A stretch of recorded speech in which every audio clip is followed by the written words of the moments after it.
Hey Bat fans, Luke here, back ready to talk another Bat classic, and today we're going to take a look at Batman Cacophony, which was written by Kevin Smith with art by Walt Flanagan. And Kevin Smith shouldn't be a stranger to anyone if you obviously don't know who he is. He's a major contributor to the film series The Clerks. Then you have the spin-off, Jay and Silent Bob. In addition to his works in comics, you've seen him in some Marvel work, and additionally, he'd been seen in Green Arrow, and as well as Batman with Cacophony, and its subsequent sequel, The Winding Gyre, I think that's how you pronounce it, which I may review that one later on down the road. But Cacophony is a 3-issue, we'll call it a mini-series, and it's one that kind of falls under the radar, and it's one that I think some people really like and some people kind of dislike. And Cacophony is, I'll be upfront, I enjoyed it, and it deals primarily with Batman and Joker, but in addition to them two, you have this character named Onomatopoeia, which Onomatopoeia is an individual who doesn't really speak. What he does is he'll hear a sound, and then rather than communicating through words, he'll communicate the sound. So obviously, a gun will go off and goes bang. His next words are, bang. Batman punches Joker in the face, makes a pow sound. Onomatopoeia is just going to go pow. That's his gig. But in addition to that, he's a little bit of a deeper character in that what he's doing is that he is hunting down superheroes, but he's hunting down the superheroes who are human. He deals primarily Batman references once you kind of delve into the story, that this person has been hunting down, the superheroes, the non-metahumans, in Silver City, and has taken down 2 of the peers of Green Arrow. And so obviously this is someone who has a motive and is very unique in that how he actually goes out and takes out his targets. While there is primarily, again, this is primarily Batman Joker, but one tier down on Onomatopoeia, you actually have appearances by Deadshots in this, Maxie Zeus, in addition to Commissioner Gordon. Actually, I don't think he's Commissioner at this point. I have to take a look. I don't think Batman references his title when he communicates with him when he's in the rooftop. I think he just calls him Gordon or Jim. So you have that to kind of look forward to. But basically what happens in this story is you open up is that Deadshot is been contracted to take out the Joker due to a hit that he's put on a young kid, and the person who put the contract out obviously wants to get revenge on the Joker. But what you see is that while the hit is actually going in place, Onomatopoeia comes in and spoils it. And what we find out later on is that what Onomatopoeia is trying to do, again, he's hunting down the superheroes who don't have metahuman powers. So he knows that to lure Batman out, he's going to use the Joker as bait. And what we see is finding out is that Onomatopoeia, in doing that, actually has a good way to kind of entice the Joker, because the Joker gets out and he's upset that Maxie Zeus, who's kind of like he's putting on a front in this like he's a philanthropist, but what he's done, he's taken the Joker toxin and reduced it down and formulated a new drug called Chuckles, which basically you get the side effects of the Joker toxin and it creates a high, but obviously there's some real bad side effects to it, and there's been some people who OD'd on it, so it's kind of more of like a social drug. But the Joker gets really pissed off at Maxie in that he feels that what he's done with the Joker toxin has ultimately hurt his reputation. So, again, Onomatopoeia is kind of manipulating the Joker to go after Maxie Zeus in this, and in doing so will create a big scene which will then flush out Batman to get the Joker, because Onomatopoeia believes in, turns out to be true, that if you want to get the Batman, the easiest way to do it is involve the Joker, because Batman will literally stop what he's doing to get after the Joker. And after pretty much the first half of the second installment of this series with Maxie Zeus, that's pretty much all you see of him. Batman actually goes after Maxie Zeus, and he obviously brings him in, gets him taken down by the police, but he then uses Maxie Zeus's bait. So he coordinates a big public appearance on TV with Maxie Zeus to kind of showcase him that, hey, he's been taken into custody, which will then lure the Joker to Gotham Central, where Batman can also be there waiting to take the Joker down. But unfortunately, Batman's plan gets kind of taken for a ride in that while Batman is getting the Joker on top of Gotham Central, Onomatopoeia shows up, which leads to a final clash on the top of the police headquarters between the three individuals. At this point, too, during the initial fight, like the first third of the first book, Deadshot obviously was taken down by Onomatopoeia. And you do see kind of a plot contrivance initially that kind of carries over to something toward the end. I'll reserve my point to it. But after that, it's led to believe Deadshot's killed, but he's not. But again, that kind of carries on to the end. So after that, you really don't see Deadshot too much, if at all, in the rest of the book. Which leads again to the final climax on top of Gotham Central, what we find out that ultimately when Batman has a chance to take out Onomatopoeia, Onomatopoeia turns on the Joker and stabs him in the chest, where Batman now has to make a choice between whether or not to go after Onomatopoeia, but in doing so, it's a really nice two-page big splash image of Onomatopoeia doing that. If he chooses to go after Onomatopoeia, the Joker will die, or does Batman save the Joker's life and let Onomatopoeia go? What you end up seeing, it is the latter.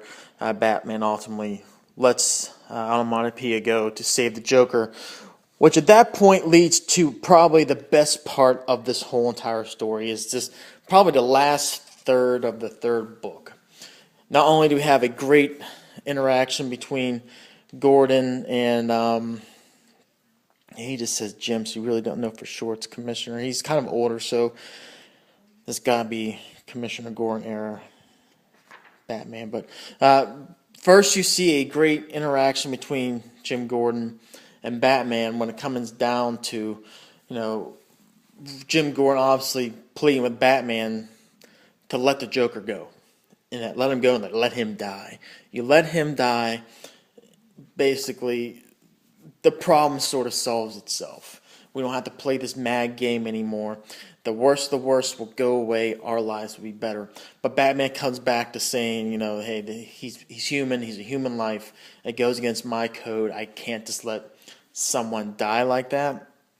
And then Jim makes a good point, as you see here in this little, what we'll call 2/3 of a page splash, what Walt Flanagan does, and that he's kind of highlighting all the bad things that Batman has done to both him and Batman, obviously referencing the Killing Joke with Barbara, and then a death in the family when Jason Todd is killed at the hands of the Joker. But yet all that goes down, and Batman still remains resolute in the fact that he will not be the person to let the Joker die.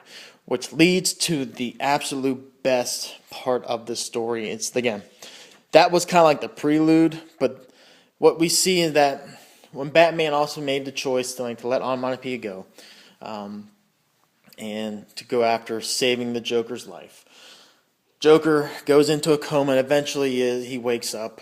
But in doing so, he's waking up and he's heavily sedated with some pharmaceuticals. And he's at a point right now where he's about as sane as he possibly can. So Batman actually takes, the persona, matches him alone initially, and then he ultimately changes. Where Batman sees the opportunity to have a real conversation with the Joker.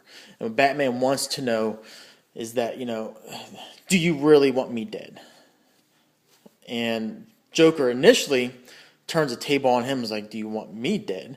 And that's where Batman comes to the fact that, it's that, hey, I've seen people die in my hand. He's right in front of me. He's also talking about his parents.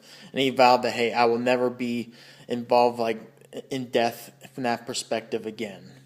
And he's saying that, and you're led to believe initially that after seeing that, and when Batman then turns the table back on Joker's, do you want me dead?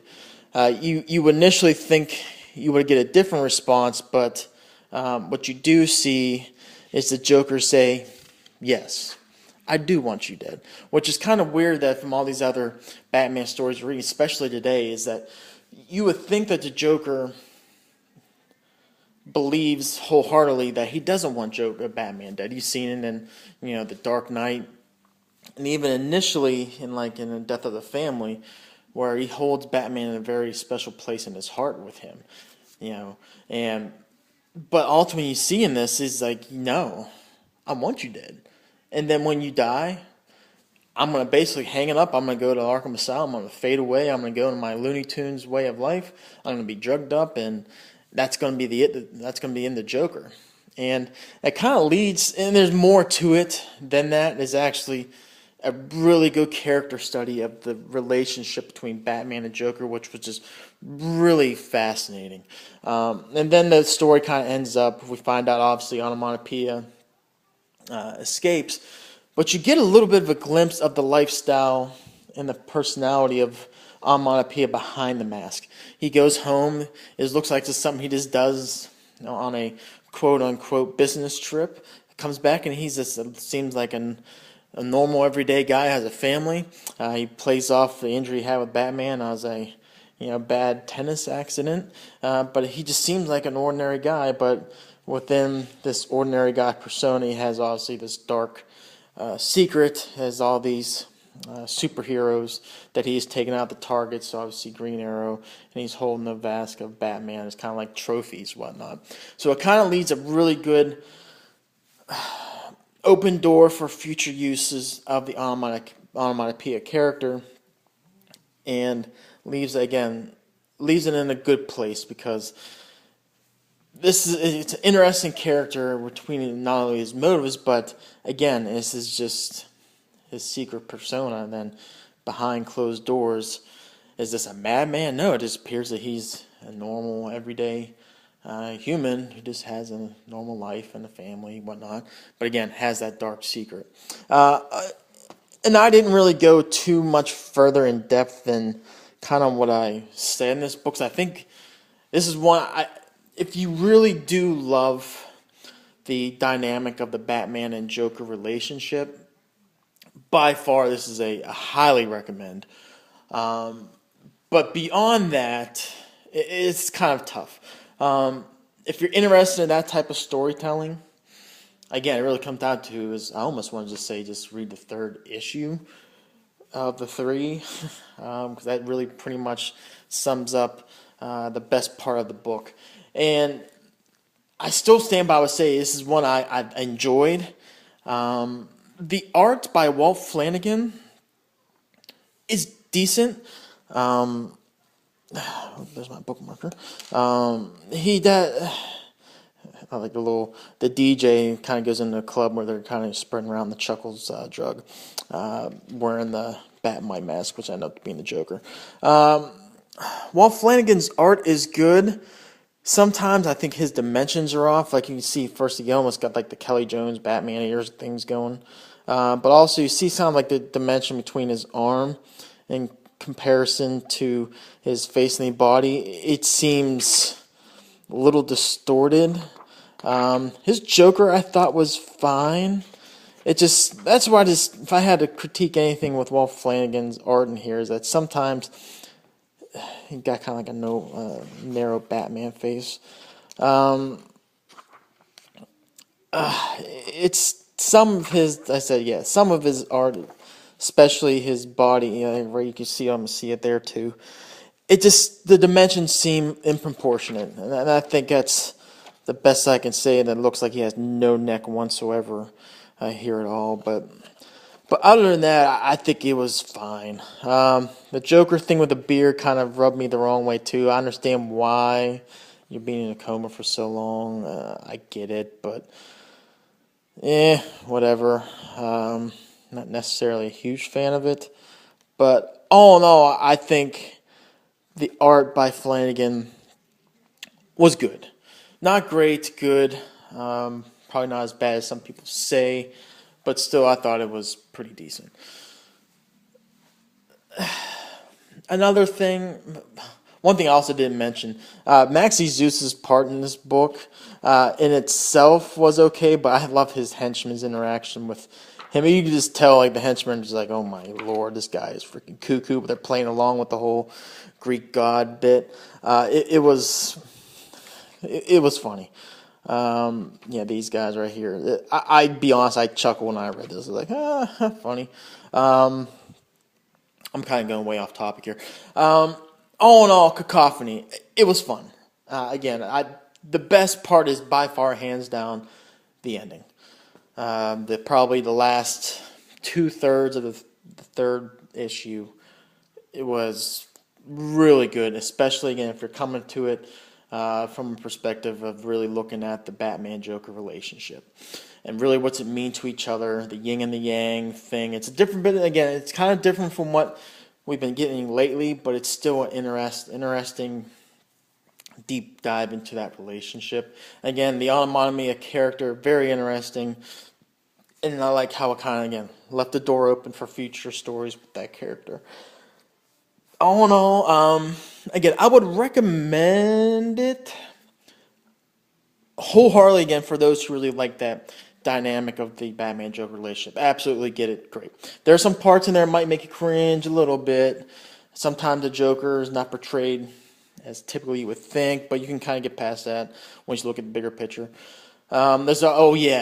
The freaking plot contrivance. So basically what happens, how Deadshot survives, is that he actually has this Kevlar put into his mask, and then when Onomatopoeia shoots him right in the face, you see a whole bunch of blood. It turns out it was nothing more than just a blood packet, so it was kind of convenient when you read it initially, but then, if I can get to it, it's like I said, it was like the first part. Victor Zsasz is in here, like, very briefly.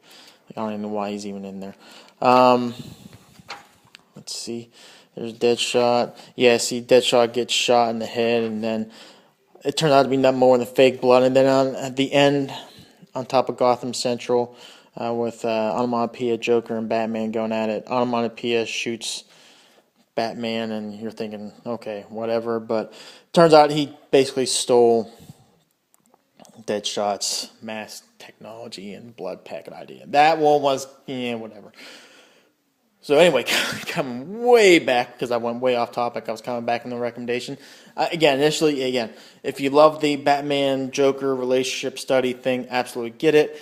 Other than that, this is one, it's not going to be hard to find, even though it's pre-New 52. I see it all over the place. I think this was $20 cover. Yeah, it was like $20 hardcover. I'd say get the trade paperback. It's only 3 issues, so you're basically paying almost $7 an issue. You do get kind of like the special feature in the back. You get the main covers and kind of like the director's cut thing. Kind of get like the script that Flanagan used that was provided by Smith to help do the art. And, whatever. I think it was kind of steep price to pay for a 3-issue hardcover, but get to it. I think if you can, if you're not, like I said, one that's going to get all the Batman books, and if you really are a fan of the Batman-Joker relationship study type thing, beyond that, get the trade paperback. I don't think you'd be disappointed.